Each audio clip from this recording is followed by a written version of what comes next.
Puji nama Tuhan, Shalom, Jemaat Imamat Rajani yang saya kasihi. Kembali kita dalam program SOS. Mari kita akan berdoa dulu. Pimpin kami, kuatkan dan teguhkan kami, supaya kami mengerti apa yang harus kami kerjakan, apa yang harus kami lakukan dari hari ke hari di dalam kehidupan kami. Pewahyuan yang baru, hikmat yang baru, buat setiap kami yang mendengarkan, setiap kami yang menyaksikan. Jamah Tuhan, ada satu pesan Tuhan yang luar biasa. Terpujilah namamu dalam nama Yesus, haleluya. Amin.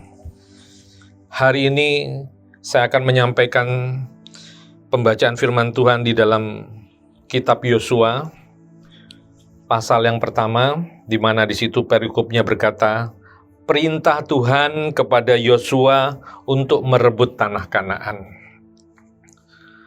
Kita tahu bahwa di ayat yang ke-8, dari pasal 1 ayat ke-8, ini sudah menjadi rema buat kita, dikatakan bahwa janganlah engkau lupa memperkatakan kitab Taurat ini, tetapi renungkanlah itu siang dan malam, supaya engkau bertindak hati-hati sesuai dengan segala yang tertulis di dalamnya. Sebab dengan demikian perjalananmu akan berhasil dan engkau akan beruntung. Di ayat di atasnya, Bapak Ibu Saudara sekalian, dikatakan firman Tuhan kepada Yosua setelah hamba Tuhan Musa, pimpinan daripada Yosua, meninggal. Dia mendapatkan perintah amanat dari Tuhan untuk memimpin merebut tanah Kanaan. Cuman kita tahu bahwa Yosua waktu itu agak takut, agak tidak berani, sehingga Tuhan berfirman berkata, kuatkan dan teguhkan hatimu. Kuatkan dan teguhkan hatimu. Jadi nanti kamu Yosua akan memimpin seperti Musa, dan bangsa-bangsa yang kau hadapi tidak ada yang bertahan dengan engkau karena aku menyertai engkau. Asal engkau tidak lupa memperkatakan Taurat Tuhan. Renungkan Taurat Tuhan siang dan malam. Saya berpikir Bapak Ibu Saudara, kenapa firman Tuhan itu berkata renungkan firman Tuhan siang dan malam. Dan jangan kamu lupa memperkatakan firman Tuhan ini. Di ayat-ayat lainnya di dalam firman Tuhan dikatakan bahwa firman Tuhan itu adalah pelita buat kaki kita. Dia yang menerangi jalan-jalan kita supaya tidak tersandung waktu kita berjalan di dalam kegelapan. Di waktu kita menghadapi kehidupan ini, baik keadaan baik, baik dalam keadaan tidak baik, kita percaya bahwa itu semua baik, karena kita tahu kebenarannya bahwa Allah berkata bahwa semua baik, tidak ada yang baik. Jadi firman Tuhan ini bisa sangat berguna sekali, sangat bermanfaat sekali untuk kehidupan kita yang kita hadapi dari hari lepas ke sehari. Firman Tuhan juga dikatakan bahwa firman Tuhan ini adalah sebagai senjata Allah, pedang Allah. Harus dikatakan, harus diucapkan. Waktu saya merenungkan pembacaan-pembacaan firman Tuhan seperti ini, Bapak Ibu Saudara, saya menjadi kuat. Waktu saya susah, contohnya, ada Tuhan dalam hidupku. Dia beserta dengan aku. Kalau Tuhan ada di hidupku dan Dia beserta dengan aku, buat apa aku susah? Memang kita manusia ada waktu-waktunya susah, tapi jangan susah yang berkepanjangan, yang seperti itu maksudnya. Waktu kita mengalami hal yang tidak kita inginkan, ya kita bisa susah. Saya ingat waktu putus pacar, ya susah juga. Tapi Bapak Ibu, waktu kita mengerti firman Tuhan, bahwa yang terbaik itu ada. Gitu. Jadi saya enggak susah lagi waktu putus pacar. Karena saya baca firman Tuhan, mengerti Tuhan pasti akan gantikan dengan yang terbaik. Itu contohnya. Kembali lagi tentang Musa sama si Yosua ini. Jadi Musa meninggal dan tongkat kepemimpinan diserahkan kepada Yosua. Dan Yosua disuruh untuk merebut tanah Kanaan. Jadi waktu itu benar-benar saya merenungkan, kalau saya jadi Joshua, ini kan perjanjian lama ya, waktu zamannya Musa, ada Joshua, manusia-manusia zaman itu. Melihat mujizat demi mujizat sudah ada dan mereka alami dalam kehidupan mereka. Mulai dari keluar dari Mesir, mereka mengalami mujizat-mujizat yang luar biasa.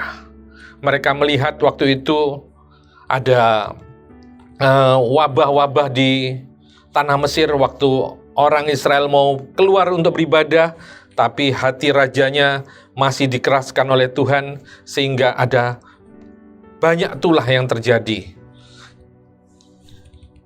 Waktu saya renungkan itu, iya ya, zaman itu mereka melihat sendiri perkara-perkara yang tidak masuk akal. Ada belalang, ada katak, ada sungai menjadi darah, ada tulah anak sulung semua meninggal. Bahkan terakhir pun mereka melihat laut terbelah menjadi dua. Dan setelah itu banyak lagi. Sampai suatu hari dalam perjalanan itu Musa sebagai pemimpinnya itu merasa kesel, merasa marah.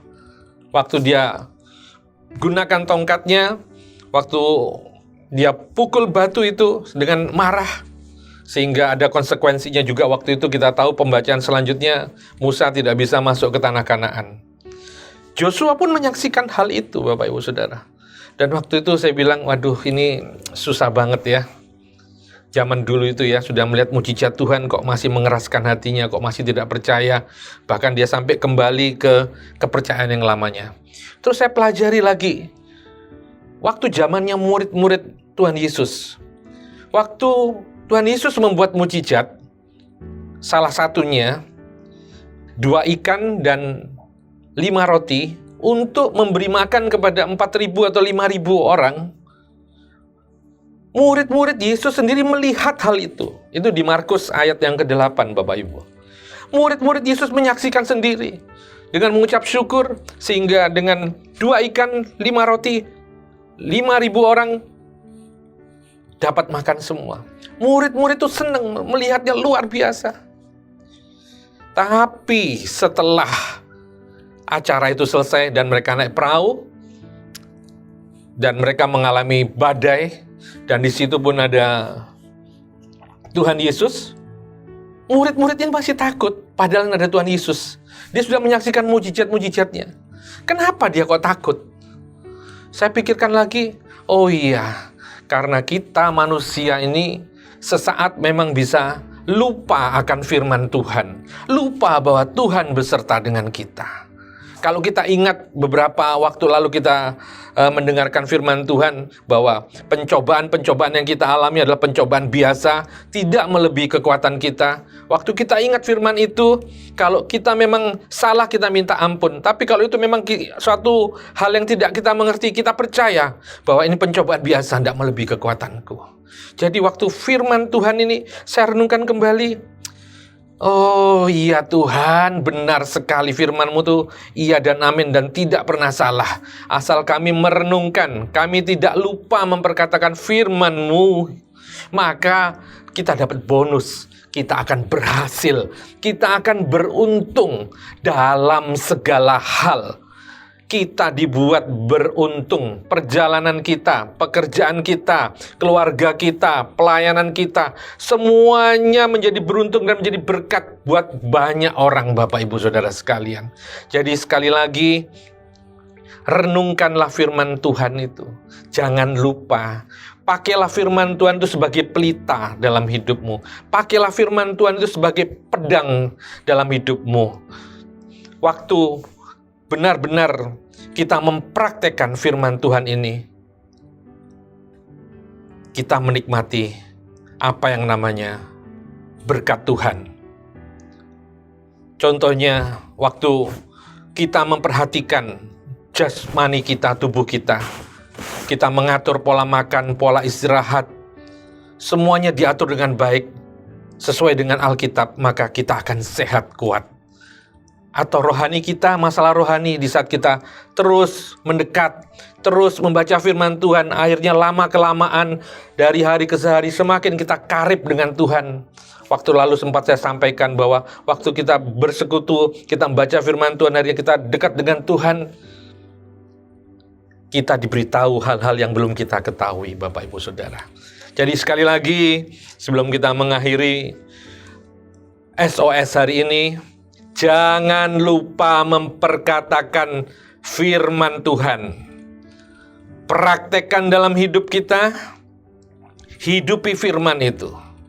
Jadilah seperti Kristus dalam pikiran, perkataan, dan perbuatan kita.